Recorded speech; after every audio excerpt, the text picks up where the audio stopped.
الرحمن الرحيم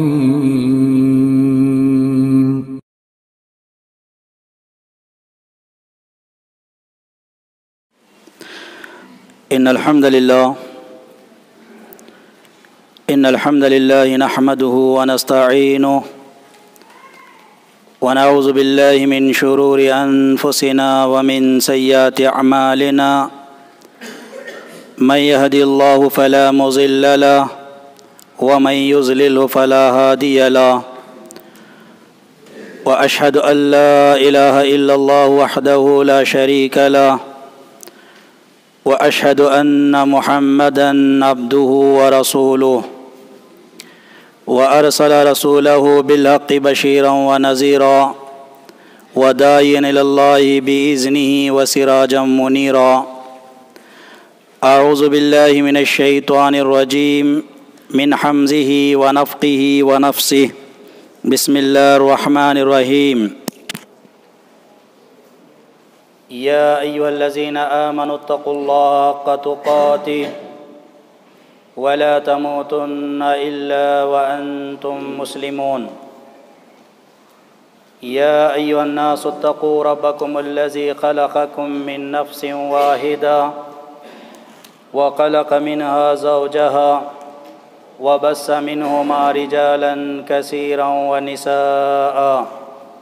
واتقوا الله الذي تساءلون به والأرحام إن الله كان عليكم رقيبا.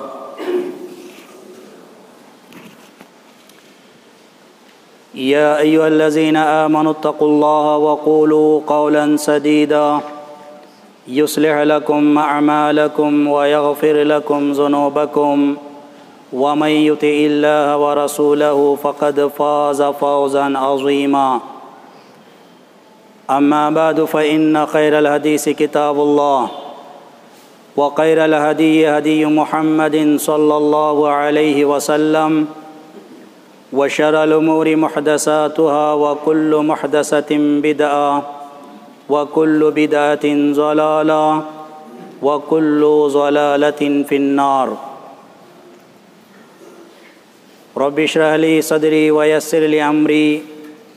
واحلل عقدة من لساني يفقهوا قولي. ربي زدني علما ربي يسر ولا تعسر وتمم بالخير. ہر طرح کی تعریف و توصیف اس اللہ رب العالمین کے لیے لائق زیبا ہے جس نے ہمارے زندگیوں میں دوبارہ اپنے گھر مساجد کو اپنی عبادت کے لیے کھول دیا ہے. اللہ تعالیٰ سے دعا ہے کہ ہماری زندگی کی آخری سانس تک اللہ تعالیٰ کی عبادت کرنے کی ہمیں توفیق نیک عطا فرمائیں، اور یہ گھر اللہ تعالیٰ کے جس مقصد کے لیے بنائے گئے ہیں اس مقصد کے تحت ہمیشہ انہیں آباد کرنے کی ہمیں توفیق نیک عطا فرمائیں. بے شمار درود و سلام ہوں